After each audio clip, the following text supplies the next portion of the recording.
안녕하세요. 사연 읽어주는 남녀, 옛 이야기입니다. 오늘도 와주셔서 감사합니다. 구독과 좋아요는 채널 운영에 큰 힘이 됩니다. 꼭 부탁드리며 오늘의 사연 시작하겠습니다.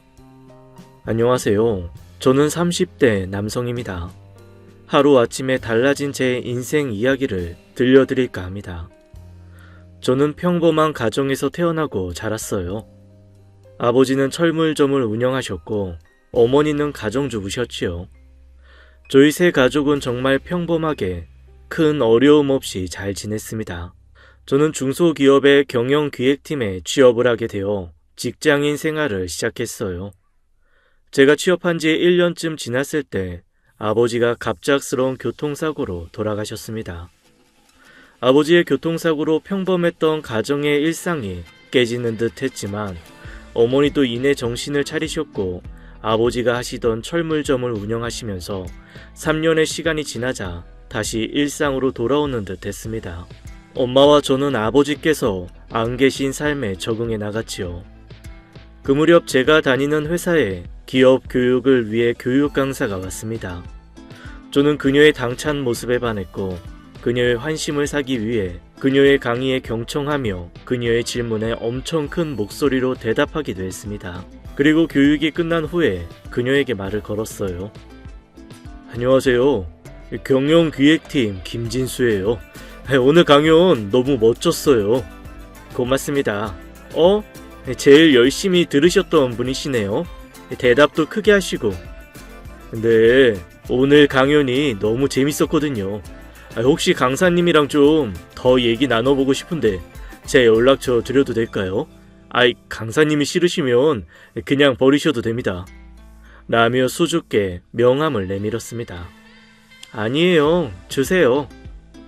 그녀는 예쁜 미소를 지어 보이며 흔쾌히 제 명함을 받았어요.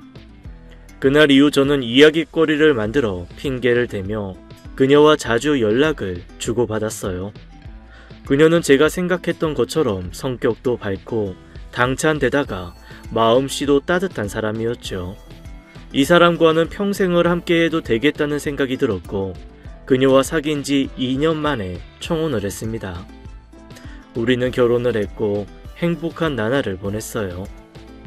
그녀와 같이 살며 이 세상의 행복은 제가 다 누리는 기분이었죠. 여느 신혼부부들처럼 일이 끝난 후엔 같이 데이트도 하고 맛집도 다니면서 평화로운 일상을 보내고 있었습니다. 하지만 불행은 소리 없이 찾아온다고 했던가요? 늘 평화로울 것만 같았던 제 인생에 큰 변화가 찾아왔습니다. 저는 여느 때처럼 회사에서 일을 하고 있었어요. 잘 정리정돈된 엑셀 파일을 열어보는데 모든 글자들이 휘어져 보였어요. 글자들이 지렁이처럼 기어다니는 느낌이 들었고 뭔가 잘못됐다는 생각에 회사에 이야기를 하고 바로 병원에 가보았습니다. 제가 간 안과에서는 제 눈을 살펴보더니 큰 병원에 가보라고 권해주더군요. 큰 병원에서는 저에게 황반변성이라는 진단을 내렸습니다. 황반변성은 망막 중심부인 황반부에 변화가 생겨 시력 장애가 생기는 질환이라고 했죠. 황반의 기능이 떨어지면서 시력이 감소하고 심하면 시력을 잃기도 하는 질환이라고 하더군요. 아직 황반변성에 대해 알려진 게 많지 않아 원인도 불명이고 이렇다 할 확실한 치료법도 없다고 했습니다. 고작 주사 몇 대로 약간 좋아지거나 병의 진행을 막을 수 있는 정도라고 하더군요. 이런 청천벽력 같은 소식에 저는 앞으로의 일이 무척 걱정되었어요. 처음엔 아내에게 말을 할 수도 없었고 혼자서 몰래 병원에 치료를 받으러 다녔습니다. 하지만 저에게 주사와 약물은 아무런 효과를 내지 못했고 아주 짧은 시간에 제 눈은 시력을 잃어갔어요. 어느 날 아침 아내가 건네주는 주스 잔을 놓쳐서 컵을 깨던 날 아내에게 말했습니다. 여보, 나 사실 눈 시력을 잃어가고 있어. 나 황반변성이래. 당신한테 너무 미안해. 결혼한 지 얼마 안 됐는데 당신한테 짐스러운 사람이 돼서 정말 미안해. 묵묵히 제 얘기를 듣던 아내는 여보, 그동안 나한테 말도 못하고 많이 힘들었겠다. 걱정하지 마. 우리 이 시련 잘 헤쳐나갈 수 있을 거야. 우리 아직 젊잖아. 그리고 내가 당신 옆에 있잖아. 아내의 말에 없던 용기도 생기는 것 같았습니다. 하지만 시간이 지나 저는 더 이상 회사를 다닐 수 없는 상태가 되었고 자진 퇴사를 한 후 집에서만 시간을 보내게 되었습니다. 이때 제 눈은 한쪽 눈은 시력을 잃었고 나머지 한쪽 눈은 흐릿하게나마 사물을 구분할 수 있는 정도였죠. 하지만 마지막 희망이었던 제 한쪽 눈마저 시력을 잃었을 때 저는 더 이상의 일상생활도 어려운 상태였습니다. 아내는 이 사실을 어머니께 알렸고 어머니께서 저희 집으로 들어와 사시며 저를 돌봐주셨어요. 저는 어머니와 한 집에서 지내는 동안 매일 술을 마셨고 어머니도 그런 저를 말리지 못하셨습니다. 어느새 저는 폐인이 되어 있었고 매일 술에 절어 살다 보니 살이 뒤룩뒤룩 찐 한 마리의 돼지가 되어 있었죠. 저는 우울증이 심해져 아내의 어떠한 위로도 용기를 돋아주는 말도 귀에 들어오지 않았어요. 성격도 예민해져서 툭하면 아내에게 시비를 걸고 자격지심에 상처되는 말도 무수히 많이 했습니다. 아침에 향수 냄새를 풍기며 출근하는 아내를 보며 누구한테 잘 보이려고 향수까지 뿌리고 나가? 나 이렇게 됐다고 바람 필 준비하는 거야? 라며 말했습니다. 그리고 아내가 퇴근해서 돌아올 땐 아직 도망 안 갔네? 라며 비수를 날리기도 했죠. 그런 제 모습을 보던 어머니는 저에게 며느리 좀 그만 못살게 굴라며 저를 혼내셨습니다. 그러던 어느 일요일 제 생일날이었어요. 아내가 차려준 밥상에서 밥을 먹으려는데 밥도 제대로 못 들고 반찬도 못 집어 먹는 제 자신이 너무 한심해서 밥상을 뒤엎어버렸습니다. 그날 처음으로 아내는 저에게 큰 소리로 화를 내더군요. 제발 작작 좀 해. 당신 눈 안 보인다고 나한테 이렇게 막대해도 되는 거야? 나도 이제 당신 수발 드는 거 지긋지긋해. 죽고 싶은 건지 살고 싶은 건지 당신 마음대로 해. 다음날 아내는 짐을 싸서 나가버렸습니다. 그날 전 눈도 잃고 직장도 잃고 아내도 잃은 모든 걸 다 잃은 사람이 되었죠.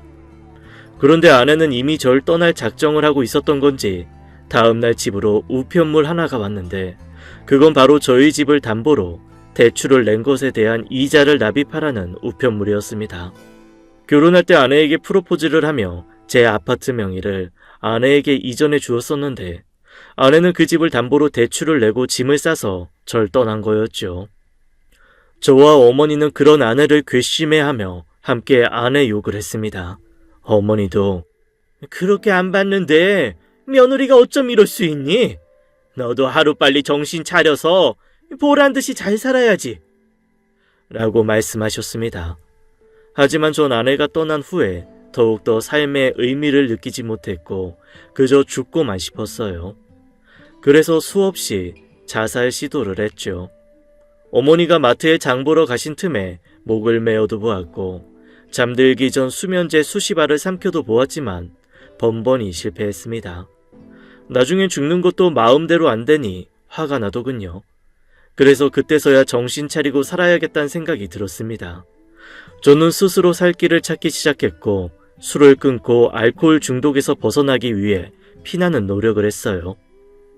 이미 중독이 심한 상태여서 끊는 게 여간 힘든 게 아니었지만 죽는 것보단 쉽겠다라는 생각으로 끊어냈습니다. 그리곤 제가 할 수 있는 일이 뭐가 있을까 끝없이 고민했어요. 짐승같이 살던 제가 좀 사람다워질 쯤 어머니께서 맹학교에 다녀보는 게 어떻겠냐고 얘기하시더군요.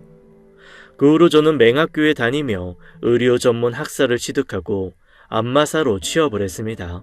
안마사로 취업 후 첫 월급을 받던 날 저도 모르게 눈물이 쏟아졌어요. 평탄했던 인생에 경고 없이 찾아온 불행 그리고 힘든 나날을 이겨낸 시간들이 떠오르며 감정이 복박쳐 오르더군요. 사장님도 제 어깨를 툭툭 두드려주며 수고했다고 말씀해 주셨죠. 그렇게 1년의 시간이 지날 즈음 어머니께서 안마 시술소를 직접 운영해 보는 게 어떻겠냐고 제안하셨어요.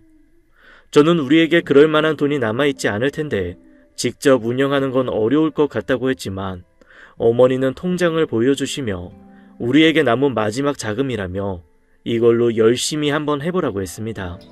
저는 어머니 말씀대로 목 좋은 곳에 자리를 잡고 안마 시술소를 운영했어요.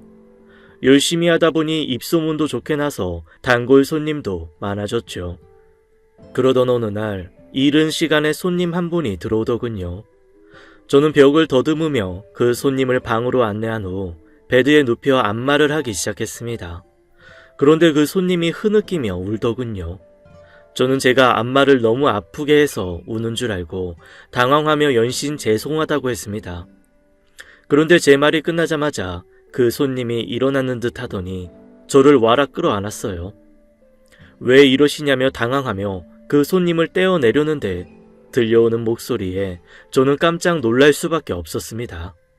여보, 그동안 정말 고생 많았어. 많이 힘들었지? 그건 바로 아내의 목소리였어요. 저는 그녀를 보자 당황스럽기도 했지만 순간 화가 치밀더군요. 당신이 여기가 어디라고 와? 나 버리고 갈 땐 언제고? 이제 내가 돈 좀 버니까 내가 필요해진 거야? 당장 나가. 당신 같은 여자 아내로 둔 적 없어. 그때 어머니가 문을 열고 들어오셨습니다. 진수야, 그동안 우리 집 먹고 살 수 있었던 거 다 유미 덕분이야. 너한테 맹학교에 가보라고 한 것도 이 가게 차려준 것도 전부 유미 생각이었어. 그동안 엄마랑 유미랑은 연락하면서 지냈어. 그날 유미가 짐 싸서 나갈 거라는 것도 엄마는 다 알고 있었다. 너 정신 차리게 하려고 엄마랑 유미랑 같이 널 벼랑 끝으로 몰아세운 거야. 저는 어머니의 말을 듣는데 눈물이 자꾸만 나왔습니다. 여보, 그동안 정말 고생 많았어. 그리고 당신한테 상처 주고 말없이 이렇게 오랫동안 떠나 있어서 미안해. 아내의 말에 참았던 눈물이 쏟아졌습니다. 지나간 시간들이 주마등처럼 지나가더군요. 알고 보니 아내는 제가 회사를 그만두던 날 아내 회사도 경영이 힘들어져서 회사를 나오게 되었고 공부방을 운영하기 위해 집담보대출을 받아 집 한 채를 구했다고 합니다. 그리고 집을 나와 공부방 운영에 매진했고 그곳에서 나오는 수입의 대부분을 어머니 통장에 입금했다더군요. 이런 사실을 저에게 말하지 않은 이유는 제가 점점 망가져가는 모습에 인생의 전환점이 필요하다고 생각했고 자신이 남편을 떠나면 분명 달라질 거라고 믿었다네요. 당신 자살 시도했다는 소식 듣고 마음이 많이 흔들렸어. 다시 돌아갈까 100번도 더 고민했어. 그런데 계속 버티고 또 버티길 잘했다. 당신 이렇게 살아줘서 고마워. 사실은 그동안 아내가 제 곁을 떠났다는 사실에 늘 마음의 상처를 품고 살았습니다. 아내와 어머니의 이야기를 듣고서 한바탕 눈물을 쏟아내고 나니 열렸던 상처가 닫히는 기분이 들더군요. 여보, 그동안 내가 못되게 굴어서 미안해. 사실 당신이 나 버리고 떠날까봐 무서웠어. 이제 우리 같이 살자. 나 정신 똑바로 차리고 살게. 저는 그날 가족들과 함께 부둥켜 안고 목 놓아 울었습니다. 한참을 울고 나니 마음의 상처도 모두 씻겨 내려간 듯 했죠. 나중에 아내가 말하길 제가 자리 잡을 때까지 안 나타날 생각이었다네요. 그런데 제가 생각보다 너무 잘해줘서 빨리 만날 수 있었다더군요. 만약 제가 정신 못 차리고 지금까지 사람 구실 못하고 있었다면 어땠을까 생각하면 눈앞이 아찔합니다. 지금은 아내와 한 집에서 같이 살며 예전 신혼 때처럼 잘 지내고 있어요. 아내가 운영하는 공부방은 너무 잘 돼서 매달 정원이 다 찬다고 합니다. 그래서 집 담보 대출도 금방 갚고 제 가게 차리는 비용까지 만들 수 있었다네요. 똑 부러지는 아내는 사막에 혼자 놔둬도 살아남을 것 같은 강인한 사람입니다. 그런 아내도 그 시절 이야기할 때면 울컥하는지 눈시울이 붉어지곤 하네요. 남몰래 눈물 흘리며 열심히 살아온 이야기를 꺼낼 때마다 저희 부부는 웃기도 울기도 합니다. 지금은 아내가 임신을 해서 곧 막달이에요. 우리의 아이가 태어나면 비록 얼굴은 볼 수 없지만 하루라도 빨리 아기를 만나고 싶습니다. 사건 사고는 언제 어떻게 누구에게 들이닥칠지 알 수 없는 것 같아요. 평범하고 평탄했던 제 인생에 벼락 같은 사건이 생겼던 것처럼요. 하지만 가족에 대한 신뢰와 믿음으로 이렇게 다시 살아가는 저도 있다고 알려드리고 싶었습니다. 그리고 사랑하는 제 아내에게 고맙다는 말을 하고 싶네요. 여보, 당신이 내 아내여서 정말 고마워. 제 이야기는 여기까지입니다. 긴 글 들어주셔서 감사합니다. 지금까지 사연 읽어주는 남녀 옛 이야기였습니다. 구독과 좋아요 꼭 부탁드리며 저는 다음 사연으로 돌아올게요. 감사합니다.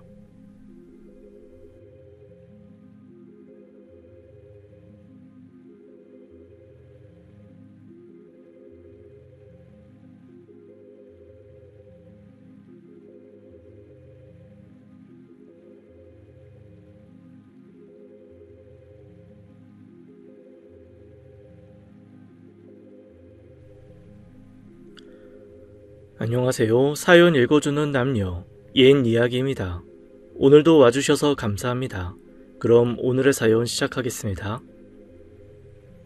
안녕하세요. 저는 30대 중반의 주부입니다. 저는 대학 시절 친구의 소개로 3대3 미팅을 하게 되었어요. 그때 만난 쑥맥 의대생과 눈이 맞아 5년간 길고 긴 연애를 했고 행복한 연애 끝에 결혼을 하게 되었습니다. 결혼 전 제 남편은 정말 자상한 사람이었어요. 제가 무슨 케이크 진짜 맛있다고 말하면 그것을 기억해 두었다가 다음에 만날 때 사다 주곤 했죠. 그리고 다른 친구들은 연애하다가 자주 싸운다고 하던데 저는 그와 다퉈본 적이 없었어요. 왜냐하면 그는 항상 절 위해주고 제게 모든 것을 맞춰주는 천사였거든요. 그와 사귀는 동안은 제가 세상에 중심이 된 것만 같았습니다.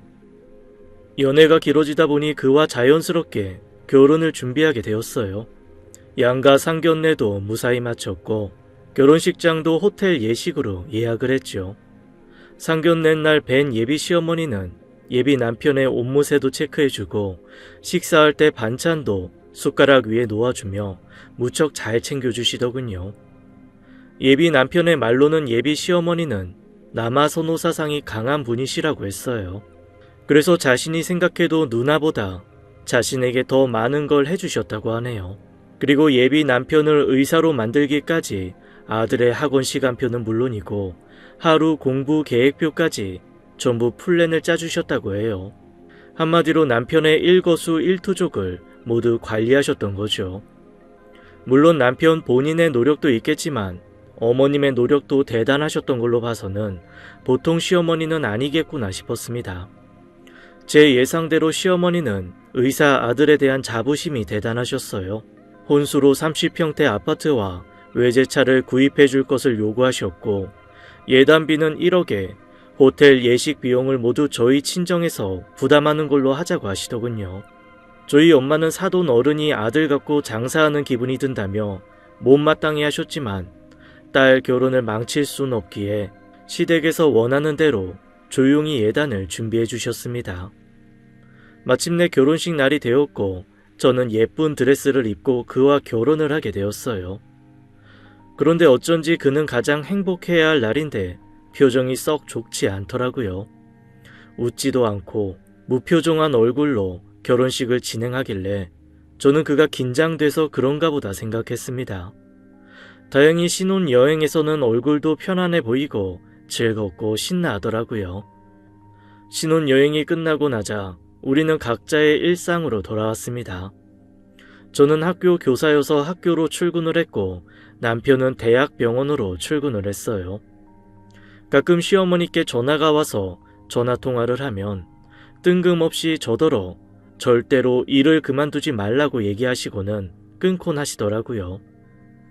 원래부터도 계속 일할 생각이었지만 시어머니가 전화까지 해서 저렇게 얘기하시는 게 정말 불쾌했습니다. 제가 느끼기에는 마치 자기 아들이 일해서 번 돈으로 편하게 집에서 쉬면서 놀고 먹지 말라는 의미로 들렸거든요. 그렇게 신혼생활 6개월쯤이 흘렀을까요? 결혼 후 그가 저를 대하는 태도가 좀 달라졌다는 걸 느꼈어요. 저에게 시큰둥하고 자상하지도 않았습니다.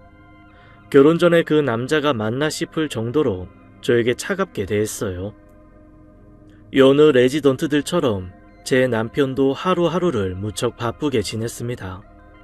그래서 신혼집이 대학 병원에서 멀지 않은 곳에 위치해 있었음에도 불구하고 그는 병원에서 잔다며 집에 들어오지 않는 날들이 잦아지곤 했죠. 어느 날은 며칠을 안 들어오길래 제가 그의 속옷과 옷가지들을 챙겨서 그가 일하는 병원으로 찾아갔습니다. 그리고서는 병원 1층 로비에 와 있으니 혹시 지금 내려올 수 있냐고 전화를 했죠. 그리고 잠시 후 나타난 남편은 누가 저를 보기라도 할까봐 불안해하는 모습으로 옷이 담긴 쇼핑백만 낚아챈 후 고맙다는 말 한마디 없이 빨리 가 라고만 하고 휙 가버리더라고요. 그때부터 전 뭔지 모를 불안감이 들었어요. 뭔가 이상하다는 생각이 머릿속에 계속 맴돌았습니다. 그래도 애써 내 착각일 거라는 생각만 하려고 했어요. 다른 교수님들 계시니까 눈치 보느라 그런 건가? 라고 생각하기도 했고요. 그렇게 내가 남편에게 뒷전이다 싶은 나날이 계속되던 어느 주말 오후였어요. 저는 주말에는 일을 쉬기 때문에 집에서 밀린 집안일을 끝내놓고 쉬고 있었습니다. 그런데 갑자기 집 현관 비밀번호를 누르는 소리가 들리더니 그가 집에 들어오더라고요. 제가 깜짝 놀라 이 시간에 웬일이야 하고 말을 거는데 그는 말없이 자신의 서재방으로 들어가 문을 잠가 버리더군요. 갑작스러운 귀가에 들어오자마자 자기 방으로 들어가 문을 잠그니 무슨 일이 있는 건 아닌지 걱정이 되더라고요. 그의 방 앞에서 노크를 하며 무슨 일이냐며 문 좀 열어보라고 했고 남편은 지금 혼자 있고 싶으니 자기를 내버려 두라고 했습니다. 전 남편의 말에 더 이상 아무 말도 할 수 없었어요. 그저 시간이 좀 필요한가 보다 생각하며 무슨 일이 있는 건 아닌지 걱정스러워했죠. 나중에 병원에서 저에게로 연락이 왔고 알고 보니 그가 병원 생활에 지쳐서 병원을 뛰쳐나온 거였더라고요. 얼마나 힘들었으면 그랬을까. 남편이 정말 안쓰러웠습니다. 그에게도 쉴 시간이 필요했던 거였죠. 저는 그가 방에서 나올 때까지 말없이 기다려 주었고 그를 잘 다독여 주었어요. 다음날 그는 다시 출근을 했습니다. 그렇게 해프닝이 끝난 줄 알았어요. 그리고 한 달 후쯤 또 그가 병원을 탈출했고 점점 탈출하는 빈도수가 많아지기 시작했어요. 하도 자주 병원을 뛰쳐나오니 이런 생각도 들더군요.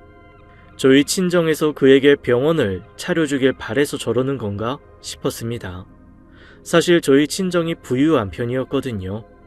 신랑에게 저희 집 재산에 대해 일일이 말한 적은 없지만 혹시나 하는 마음에 그런 생각이 들었습니다. 그러던 어느 날 그가 저에게 잠깐 자신에게 혼자 있을 시간이 필요하다며 당분간 떨어져 지내자고 하더군요. 저는 날벼락 맞듯이 남편에게 별거 통보를 받았네요. 그래, 많이 힘들어서 그렇겠지. 그를 이해해주자.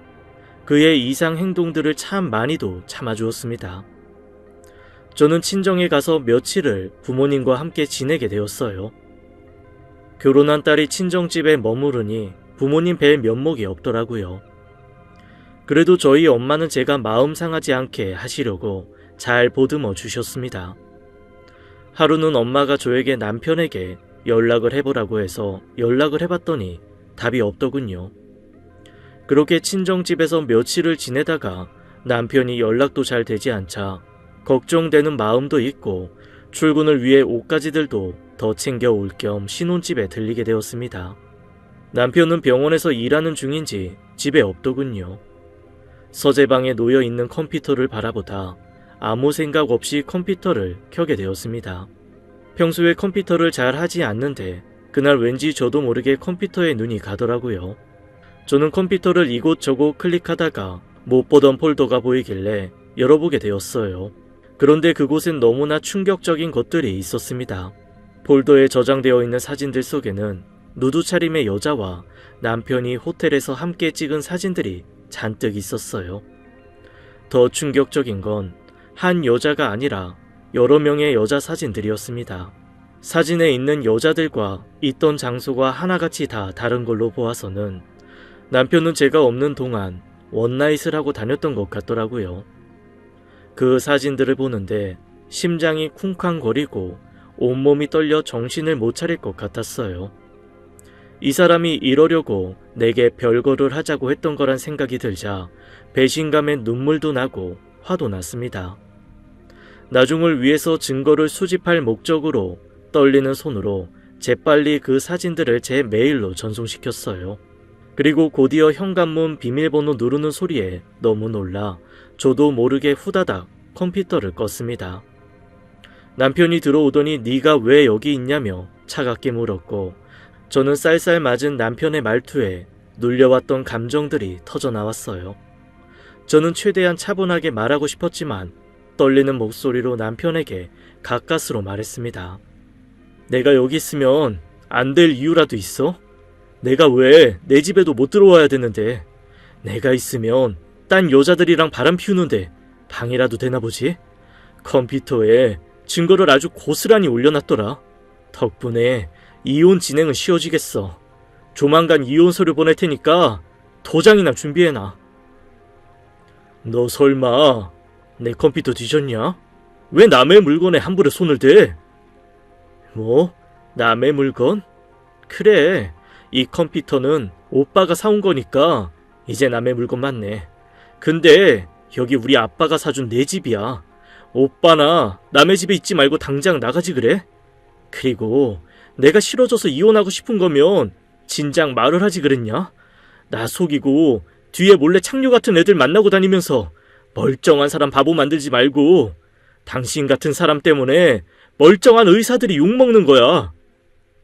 그러자 남편은 자신은 이혼할 생각은 없다며 이건 잠깐 스트레스 푸느라 호기심에 몇 번 그런 거라고 바람 피운 건 아니라는 궤변을 늘어놓더군요. 한마디 미안하다는 말 없이 변명만 하는 뻔뻔한 모습에 치가 떨렸습니다.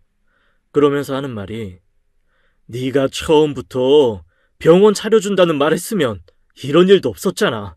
너네가 왜 이렇게 눈치가 없냐? 내가 스트레스 안 받으면 이렇게 밖으로 나돌지도 않았을 거 아니냐고. 뭐? 오빠 진짜 어이없네. 바람핀 것도 모자라서 오빠가 저질스럽게 몸 굴리고 다닌 주제에 병원을 차려달라고? 오빠 이 정도밖에 안 되는 사람인 줄 알았으면 애초에 만나지도 않았어. 저는 친정으로 돌아가 이 사실을 알렸어요. 부모님들도 남편에게 큰 배신감을 느끼시고 분노하셨습니다. 저도 이날 참 많이 울었네요. 내가 어쩌다가 이런 남자랑 결혼을 했을까? 연애를 짧게 한 것도 아닌데 어떻게 5년간 본인 성격을 꼭꼭 숨기고 있다가 결혼하고 돌변할 수 있을까? 사람 참 무섭다. 이런 생각들만 났습니다. 정말 연애하는 동안엔 너무나 자상했던 사람이어서 결혼 후에 이렇게 변할 줄은 상상도 못했어요. 아내에게 무심하고 병원 일에 무책임하고 뒤로는 몰래 원나잇을 즐기는 남자라니요. 이 일을 겪고 나니 결혼식 날 그의 표정도 이해가 되더라고요. 자기가 먼저 결혼하자곤 했지만 결혼 후 자기 하고 싶은 건 못하고 발목 잡힐 것 같아서 내심 걱정하는 그런 찌질남의 표정이었던 것 같네요. 저의 부모님들은 그와의 이혼을 적극 찬성하셨고 저도 더 이상 저런 변태 원나잇 남편과는 인생을 함께하고 싶지 않았습니다. 이혼하기로 마음 먹은 후 시어머니께 남편의 원나잇 사진을 보내고 전화를 해 이 사실을 알려주었습니다. 그런데 어찌나 자기 아들 잘못을 감싸시는지. 예, 의사가 책상에 앉아서 공부만 하다 보면 머리도 좀 식힐 겸 그럴 수도 있지. 넌 겨우 그런 걸 가지고 무슨 이혼을 한 해 만에 시어머니한테 천하질이니?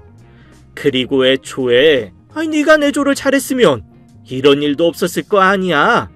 게다가 우리 민준이가 너한테 친정에 가 있으라고 했다는데 넌 굳이 신혼집에 들어가서 이 사단을 내니? 엄연히 따지면 네 잘못도 있는 것 같구나. 라고 하시는데 전화통화 내내 전화기를 던져버리고 싶은 마음이 굴뚝 같았습니다. 어머님, 잘못이라뇨. 입은 삐뚤어졌어도 말은 바로 하셔야죠. 저 민준씨가 혼자 있고 싶다고 해서 제 집에서 나와서 친정집에 머물러주는 배려도 해줬고요. 일 때문에 바쁘다며 집에 안 들어오는 것도 싫은 내색 한 번 안 했어요. 게다가 맞벌이 하면서 남편 집안일 한 번 시켜본 적 없다고요. 그리고 더군다나 전 매일 밤 남자 갈아치워가며 잠자리 한 적도 없거든요. 적반하장도 유분수지. 어머니 실성하셨어요? 라고 말하고는 전화를 뚝 끊어버리는데 시어머니의 욕하는 소리가 어렴풋이 들리더라고요. 온몸이 떨려 더는 전화를 붙잡고 있을 수가 없었습니다. 이 소식은 그에게도 전해줬고 그는 저에게 전화를 걸어 왜 자기 부모님한테 그런 얘기를 했냐고 고래고래 소리를 지르더군요. 방귀 낀 놈이 성낸다더니 모전자전이 따로 없었습니다. 남편은 미안하다, 잘못했다 말 한마디 없이 자기 부모님한테 그 사진을 뿌렸다는 게 몹시도 화가 났나 봅니다. 지금 다시 생각해도 괘씸하네요. 그 후로 저희는 합의 이혼을 하기로 했습니다. 그런데 그 과정에서 시어머니와 또 고성이 오고 갔네요. 너, 우리 민준이가 벌어온 월급 한 푼도 빼지 말고 가져와. 그 돈 다 썼는데? 다 써서 한 푼도 없어요. 넌 의사 월급이 그게 얼만데 그걸 다 썼다는 거야. 의사 월급 그게 뭐 얼마나 한다고. 아무튼 다 써서 한 푼도 없다고요. 억울하시면 소송 거시면 되잖아요. 이게 따박따박 어디서 말 대답이야? 됐고 할 말 있으면 변호사 통해서 하세요. 라고 하고는 전화를 끊어버렸습니다. 그 후로 오는 전화는 받지 않았네요. 시어머니도 이것저것 알아보셨는지 더 이상 연락이 없더라고요. 변호사 써봐야 변호사 비용만 나가고 건질 게 없다고 판단하셨는지 더 이상 남편 월급을 가져오란 소리는 안 하셨습니다. 마지막으로 신혼집에 있던 물건들을 정리하러 간 날 시어머니가 딱 버티고 소파에 앉아있더군요. 시어머니가 무슨 일로 여기 오셨나 했더니 저에게 여기 있는 물건 하나도 못 가져가니까 손끝 하나 건들지 말고 나가라! 라며 엄포를 놓더군요. 정말 어이가 없었습니다. 결혼할 때 시어머니가 요구한 예단대로 제 부모님이 마련해 주신 30평대 아파트였고 신혼살림도 고가의 가구와 가전으로 채워놓은 제 집이었습니다. 그런데 그걸 손끝 하나 대지 말라니 어이가 없더군요. 아주머니, 여기 이렇게 함부로 들어오시면 무단 침입으로 신고할 수 있어요. 당장 나가시죠. 잊으셨나 본데 이 집, 가전 가구, 심지어 남편이 타고 나간 차까지 전부 제 명의예요. 그 사람한테도 차 갖다 놓으라고 했으니까 그리 하세요. 그리고 아주머니, 뻔뻔한 건 알았는데 이렇게 구질구질한 사람인 줄은 몰랐네요. 나중에 이혼 준비하다 알게 된 사실인데 시어머니는 그 집과 차를 공동 명의로 사주신 건 줄 아셨나 봐요. 아무튼 그날 저는 제 옷가지와 친구들에게 선물 받은 물건들 몇 개만 챙겨서 나왔고 현관문 비밀번호도 바꿔버렸습니다. 약 1년간의 결혼 생활을 끝으로 그렇게 저희는 갈라섰고 그 후로 저는 하는 일도 더 잘 되고 마음 편하게 잘 살고 있었죠. 그러다 부모님이 미리 증여해 주신 현금으로 부동산 투자를 했고 그걸로 돈을 좀 벌게 되었어요. 큰 수익을 벌게 된 저는 부동산에 올인을 하며 시간을 보냈습니다. 그렇게 아파트 여러 채를 굴리다 보니 어느 순간 평생을 놀아도 먹고 살 정도로 돈을 벌게 되었어요.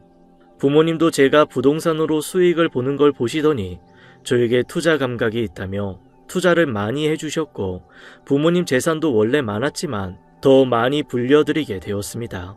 그 돈으로 저는 강남에 건물을 매입하게 되었어요. 물론 부모님의 지원이 있긴 했지만 제가 스스로 이렇게 큰 성과를 이뤄낸 것에 스스로 대견했네요. 저는 임대를 주며 건물 관리를 주로 하게 되었고 그러다 보니 주변 건물주들과의 모임을 종종 갖게 되었어요.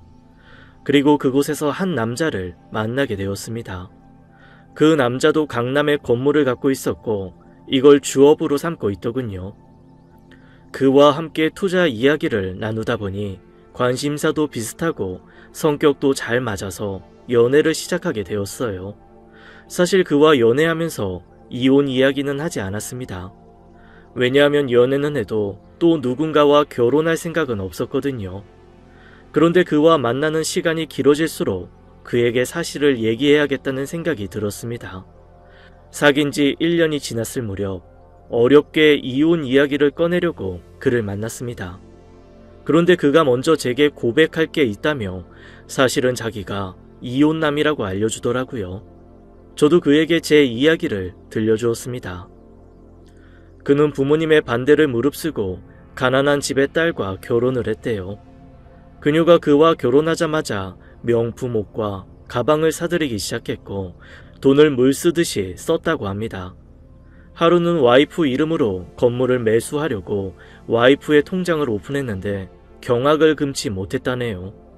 모아둔 돈은 한 푼도 없었고 오히려 마이너스가 찍힌 통장을 보고 와이프를 추궁하니 친정집이 어려워 도와드리느라 돈을 좀 썼다고 했는데 그 돈이 무려 5억이 넘는 돈이었대요. 그 후로도 1억을 더 달라고 하기에 처가댁에 전화를 드렸더니 자기네는 자네한테 돈 달라고 한 적 없다고 무슨 소리냐며 황당해 하더래요. 알고 보니 그의 와이프가 도박에 빠져 도박 빚에 시달리고 있었고 그때마다 마이너스 통장을 쓴 거라는 사실을 알게 되었다고 했습니다. 도박에서 헤어나오게 하려고 온갖 노력을 해봤지만 와이프는 정신을 못 차리고 심한 도박 중독에 걸려 이혼을 하게 되었다는 씁쓸한 이야기였습니다. 그의 이야기를 모두 듣고 난 후엔 제 이야기를 들려주었어요. 남자친구는 제 이야기를 다 듣고는 우리 둘 다 한 번씩 결혼에 실패한 사람이어서 오히려 다행이라고 했습니다. 그래서 우리가 만날 수 있었던 거라며 오히려 지금은 감사한 생각이 든다고 하더군요. 저희 둘은 서로의 과거를 털어놓고 오히려 더 사이가 돈독해졌고 그로부터 6개월 후에 결혼식을 올리게 되었어요. 시부모님도 저를 많이 예뻐해 주셨고 저희 부모님도 듬직한 남편을 무척 마음에 들어 하셨습니다. 저희 둘은 허니문 베이비를 갖게 되었고 양가 부모님의 축복 속에서 정말 행복한 나날을 보냈죠. 그렇게 쌍둥이 아기가 태어났고 저는 육아를 하며 행복한 시간을 보내고 있었어요. 그렇게 3년이 흘렀습니다. 그러던 어느 날 가족들과 식사를 하는데 시아버지께서 병원 모임이 있는데 그곳에 함께 참석했으면 하시더라고요. 시아버지께서 병원 건물을 하나 가지고 계셨는데 그곳 사람들에게 손자들을 자랑하고 싶으신 것 같았어요. 왜냐하면 시아버지의 손주들 사랑이 무척 크셨거든요. 매일 지인들에게 사진으로만 보여주시다가 직접 보여드리고 싶었나 봐요. 저는 흔쾌히 알겠다고 하고 초대장을 받았습니다. 그 초대장에는 땡땡병원 이사장 김도진이라고 아버님의 성함이 쓰여 있었어요. 저는 아버님이 병원 이사장님이신 건 미처 몰랐는데 그날 집에 가는 길에 남편에게 물으니 땡땡병원 이사장이시고 이번에 10주년 행사를 하는 거라고 얘기해 주더군요. 며칠이 지나 땡땡병원 10주년 행사날이 되었어요. 저는 남편과 아이들을 챙겨서 시부모님과 함께 호텔에 마련된 행사장에 도착했습니다. 시아버지는 단상에 올라가 10주년 축하 연설을 하시고 저희는 예약석에 앉아서 아버님의 연설을 경청하고 있었죠. 저는 쌍둥이 아이들을 챙기느라 정신이 없었는데 첫째가 뛰어다니다가 한 의사와 부딪혀서 그분 옷에 음료수를 잔뜩 쏟고 말았어요. 그분께 죄송하다 인사드리려고 얼굴을 보는데 그건 다름 아닌 제 전남편이더군요. 제 전남편도 저를 알아보고는 깜짝 놀라며 말을 걸더라고요. 네가 여기엔 웬일이야? 우리 시아버지가 땡땡병원 이사장님이시거든. 오늘 병원 10주년 행사라고 해서 온 거야. 네가 어떻게 이사장님 아들이랑 결혼을 했어? 나 당신이랑 이혼하고 하는 일마다 다 잘 되더라. 그래서 나 강남에 건물까지 사게 됐어. 건물주 모임에서 만난 게 내 남편이고 그때 남편이 옆으로 와서 전 남편과 인사를 시켰죠. 제 남편은 그가 전 남편이라는 사실을 알고는 좀 놀라는 눈치였지만 보란듯이 제 어깨를 감싸 안더군요.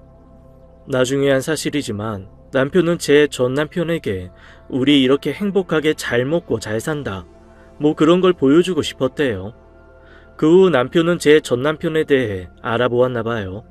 지인들을 통해 들은 사실로는 전 남편이 같은 병원에 근무하는 엄청 예쁜 간호사와 결혼을 했는데 그 간호사가 다른 의사와 바람이 나서 애를 떠넘기고는 집을 나갔다더라고요. 그래서 전 시어머니가 아이를 돌보고 남편은 퇴근 후 집 나간 와이프를 찾으러 다닌다고 하더군요. 지금은 병원에 소문이 파다하게 나서 조만간 사직서를 쓸 것 같다는 이야기가 의사들 사이에 돈다고 했습니다. 저랑 같이 살 때 문란한 행동으로 제 가슴에 대못을 박더니 저랑 헤어지고 나서 자기랑 똑같은 여자를 만나서 힘들게 산다는 얘기를 들으니 기분이 묘하더라고요. 제가 딱히 그 사람에게 복수할 마음은 없었지만 저는 제가 잘 사는 모습을 보여줌으로써 전 남편에게 복수하는 것 같아 과거의 상처가 씻겨 내려가는 기분이었어요. 뿌린 대로 거둔다는 말이 있잖아요. 여러분은 지금 옆에 있는 사람에게 잘해주고 계신가요? 지금 가진 곳이 가장 좋은 것이다 라는 말도 있더라고요. 저는 현재에 감사할 줄 아는 사람이 되려고 매일 노력하고 있어요. 여러분에게도 좋은 일만 가득하시길 바라며 이 글을 줄입니다. 지금까지 사연 읽어주는 남녀 옛 이야기였습니다. 끝까지 함께 해주신 여러분 감사드리며 저희는 다음 사연으로 돌아올게요. 감사합니다.